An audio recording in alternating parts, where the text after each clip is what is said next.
दोस्तों नमस्कार। बीते दिनों कोरोना ने न केवल बरेली पूरे हिंदुस्तान में बल्कि ये कहें पूरी दुनिया में हाहाकार मचा दिया था। हालत ऐसी हो गई थी, कब्रिस्तान में जगह नहीं मिल रही थी, शमशान में लकड़ियां नहीं मिल रही थी और वेटिंग में लगना पड़ रहा था। तमाम मजबूर परेशान हाल लोगों ने तो अपने प्रियजनों के शव गंगा में प्रवाहित कर दिए थे। बहुत दुखद मंजर था, भीभत्स दृश्य था।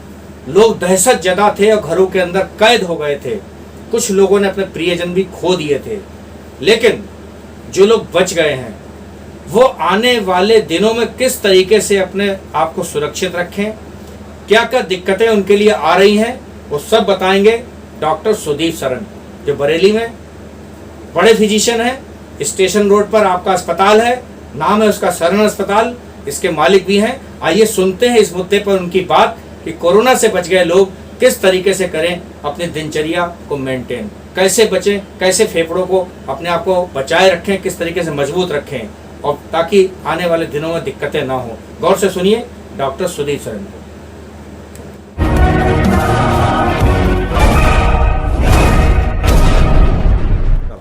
को। बीते दिनों कुछ लोग कोरोना संक्रमित हुए थे, सौभाग्य से बच गए, जीवन तो बच गया, लेकिन इन दिनों आने वाले दिनों में क्या प्रिकॉशन रखें, किस प्रकार के उनके लक्षण उभर रहे हैं, कॉमन तरीके से आपके पास आ रहे होंगे कोविड के कुछ मरीज जो सही हुए हैं, आगे क्या क्या दिक्कतें उन्हें हो सकती हैं, क्या सावधानियां उनके लिए सजेस्ट करेंगे डॉक्टर सुदीप सरन। नमस्कार दर्शकों, ईश्वर ने पुनः सिद्ध कर दिया कि ईश्वर सर्वोपरि है। हम लोग आधुनिकता के विकास में आपाधापी में सब भूल गए थे। एक झटके ने पूरे विश्व को, सारी संपन्न टेक्नोलॉजी को घुटनों पे टेक दिया। हम इतने लाचार हो गए कि कोरोना के प्रकोप में त्राही त्राही मच गई। हमारे सारे सिस्टम, हमारी मेडिकल साइंस सब कुछ बौना साबित हुआ और हमने न जाने कितने अपने नज़दीकियों को, परिचितों को, अपने चहेतों को खो दिया। और अफसोस इस बात का है, देखते देखते खो दिया। लाख कोशिश करने के बाद कुछ नहीं कर पाए, क्योंकि अचानक ये महामारी आई थी जिसके बारे में जानकारी भी नहीं थी। बात चल रही है तीसरी महामारी की, उम्मीद काफ़ी कम हो चुकी है।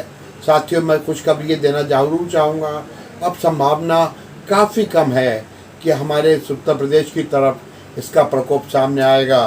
लेकिन पुनः ईश्वर महान है, ईश्वर की इच्छा को हम कभी नहीं टाल सकते, लेकिन हमारी प्रार्थना शायद ईश्वर ने स्वीकार करी है।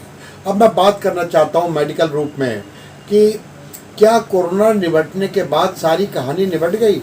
नहीं, ऐसा नहीं है। जो लोग कोरोना के अभिशाप से बच गए, ईश्वर के प्रताप से बच गए, लेकिन वो भी बहुत सी समस्याओं से ग्रसित हैं। सबसे पहले उल्लेख करना चाहूँगा फेफड़े संबंधित समस्याएं। कोरोना की खासियत थी, कोरोना ने बेसिकली मूल रूप से सबसे ज़्यादा संक्रमित किया था हमारे फेफड़ों को। आमतौर पर फेफड़ों में संक्रमित होता है, दवा खाते हैं, सब फेफड़े साफ हो जाते हैं। यहाँ पर ऐसा नहीं था। यहाँ पर जो संक्रमण हुआ, उन्होंने निश्चित रूप से फेफड़े को प्रभावित किया, उनका नुकसान पहुँचाया। हम जिसको अपने मेडिकल भाषा में फाइब्रोसिस कहते हैं, वो उसके अंदर हुई, जिसका मतलब फेफड़ों को सिकुड़ना होता है। जैसे फेफड़े बड़े मुलायम होते हैं, जैसे नया एक डनलप का गद्दा, 3 साल बाद उसके सोखने की क्षमता, उसकी मुलायमियत ख़त्म हो जाती है। से जो मुलायमियत फेफड़ों की थी वो कम हो गई, कठोरता आ गई, और फेफड़े वो हिस्से हैं जो ऑक्सीजन, जो हवा के साथ ऑक्सीजन को लेते हैं, कार्बन डाइऑक्साइड को निकालते हैं। नतीजा क्या हुआ? फेफड़े की क्षमता घट गई, कार्य करने की क्षमता घट गई, जल्दी हाँफ जाना, जल्दी थक जाना, क्योंकि शरीर में ऑक्सीजन की कमी बनी रहने लगी। और इसके अलावा कुछ लोगों को खांसी रहना, इसके अलावा बहुत सारे फेफड़ों के अलावा ज़्यादातर लोगों को फेफड़े पर प्रभाव पड़ा है। फेफड़ों के प्रभाव के अलावा दूसरा कुछ लोगों को ब्रेन पे भी, मस्तिष्क पे प्रभाव पड़ा है, जैसे याददाश्त का कमज़ोर हो जाना, समझ का उतना रहना ना रहना, जिसको IQ कहते हैं, यानी कि इंटेलिजेंट क्वेश्चन, यानी कि बुद्धिमत्ता का एक पैमाना, उसमें कहीं ना कमी आई है। शायद आपने महसूस किया हो, जो लोग कोरोना से ग्रसित हुए हैं अब वो इतने शार्प, अपने तीव्र नहीं रहे जितने तीव्र पहले थे। भूल जाना या कुछ गलत सलत बात कर देना, इस तरह की घटनाएं भी सामने आई हैं। कई लोगों ने शिकायत की है कि बाल उड़ने लगे हैं, बाल बहुत कमज़ोर हो गए हैं, बहुत बाल गिरने लगे हैं। कुछ लोगों को पाचन संबंधी समस्याएं आई हैं, कुछ लोगों को जनरलाइज वीकनेस आई है। तो कोई भी व्यक्ति अछूता नहीं रहा अगर कोरोना से ग्रसित हुआ है।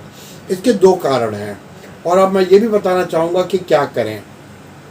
पहली बात तो यह है कि उस प्रकरण में कोरोना के संक्रमण में फिजिकल डैमेज, शारीरिक डैमेज हुआ या नहीं हुआ, लेकिन मानसिक डैमेज बहुत हुआ है, जो कि मैंने अभी बात नहीं करी।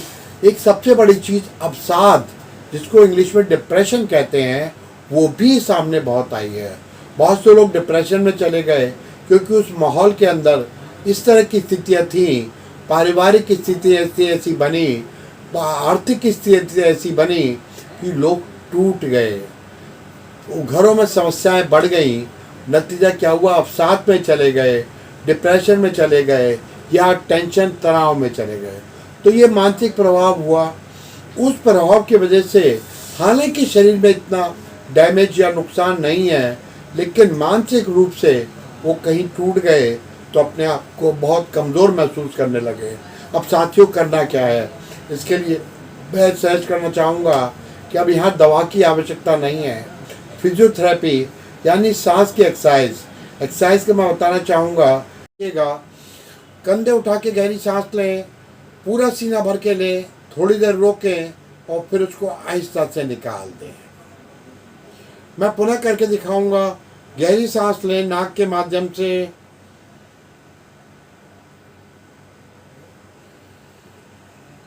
इससे आपके जो इंस्पिरेशन की क्षमता है वो बढ़ेगी। अपनी क्षमता के अनुसार 10 बार, 15 बार, 20 बार, 25 बार करते करते इसको 100 तक बढ़ाते हुए ले जाएं। खुले वातावरण में करें। इसके अलावा अब हम सांस निकालने की एक्सरसाइज, उसके बारे में बताऊंगा। सामान्य रूप से हम सांस निकालते हैं, लेकिन अब हमको पूरी सांस निकाल के अपने फेफड़ों को बिल्कुल खाली कर देना है। इसके लिए हम पेट को भी अपना जोर से दाबेंगे। पुनः मेरी तरफ देखिएगा। अब मैं इसको सांस को बाहर निकाल रहा हूँ। खींचने के बाद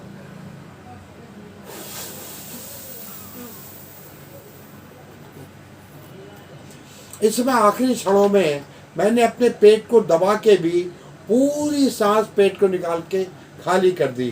तो पहले मैंने इंस्पिरेशन की एक्सरसाइज करी, फिर मैंने एक्सप्रेशन की एक्सरसाइज करी। हाँ, एक बात ध्यान बता दूं, तो इसमें एक चेतावनी की बात बता दूं, जब आप एक्सरसाइज करेंगे, प्रारंभिक रूप से करेंगे, तो ये हाइपर वेंटिलेशन हो जाता है, ठीक है ना, सांस का लेना और छोड़ना। तो कभी कभी कानों में आपको गर्माहट सी, झंझनाहट सी, हाथ पैरों में झंझनाहट सी लगेगी, क्योंकि अल्कोलोसिस होने लगती है। तो उसमें करना कुछ नहीं है, 2-3 मिनट को विश्राम कीजिएगा, ये सब ठीक हो जाएगा। पुनः कीजिएगा। लेकिन जब इस क्रिया को आप बार बार करते रहेंगे, तो प्रथम बार अगर आप 20 बार कर पाए हैं, तो 2 दिन बाद आप इसको 30 बार कर पाएंगे। फिर बढ़ाते हुए चले जाइएगा। आप 15 दिन बाद महसूस करेंगे कि आपकी फेफड़ों की क्षमता बढ़ गई है। साथियों, एक बात और बताना चाहता हूँ, इससे मात्र फेफड़े की क्षमता भी नहीं बढ़ती है, इससे हमारे बॉडी में ऑटोकॉइट्स हार्मोन होते हैं, जिनको हैप्पी हार्मोन्स कहते हैं। मैं पुनः शब्द का इस्तेमाल करूँगा, ऑटोकॉइट्स, AUTOCOID। ऑटोकॉइट्स बेसिकली हैप्पी हार्मोन्स होते हैं, जो शरीर मन को खुश रखते हैं और जो एक्सरसाइज करने से जिनका स्तर बढ़ता है, तो हमको दुगना फायदा मिलता है।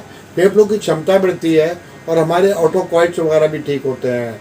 और इस चीज़ से निपटने के लिए पेट की एक्सरसाइज कीजिएगा, जिसमें पेट को ऊपर नीचे करके बार बार जिस तरह से पेट में लहर पैदा करते हैं, वो लहर कीजिएगा। इसके अलावा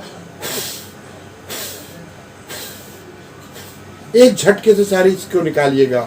तो जब ये, इसके अलावा कम से कम 2 से लेकर 3 मीटर तक सुबह टहलिएगा। सुबह नहीं संभव है तो शाम को टहलिएगा। कुल मिला के हल्की एक्सरसाइज जैसे पीटी आपको प्रारंभिक स्कूल में सिखाई गई होगी, हाथ को इस तरह से करके, बिल्कुल सिंपल एक्सरसाइज अगर वो कीजिएगा, या जो लोग जिम जाते हैं वो लोग जिम करें अपना, कुछ कुल मिला के फिजिकल आपको अगर लगातार करेंगे निश्चित रूप से महीने भर के अंदर ही आपको बहुत फ़ायदा देगा, आपकी क्षमता को बढ़ा देगा। इसके अलावा फल और फलों के रस ज़्यादा सेवन करें, ड्राई फ्रूट्स का भी सेवन कर सकते हैं, वो भी लाभकारी होगा। हाँ, एक बात ज़रूर है, अभी खाने पीने के मामले में होटलों और ये जो केवल जो फास्ट फूड है इन सब से बचें। अभी पौष्टिक आहार की ज़रूरत है, विश्राम की ज़रूरत है, व्यायाम की ज़रूरत है, अपने शरीर को देखभाल लेने की ज़रूरत है, क्योंकि शरीर कहता है मैं तुम्हें ज़िंदगी दे रहा हूँ, मैं तुम्हें काम करने का अवसर दे रहा हूँ, मैं सब कुछ दे रहा हूँ, कहीं तो मेरी सुन लो, कहीं तो मेरा ध्यान रख लो। नहीं कर रखोगे तो किस दिन मैं बैठ जाऊँगा। धन्यवाद।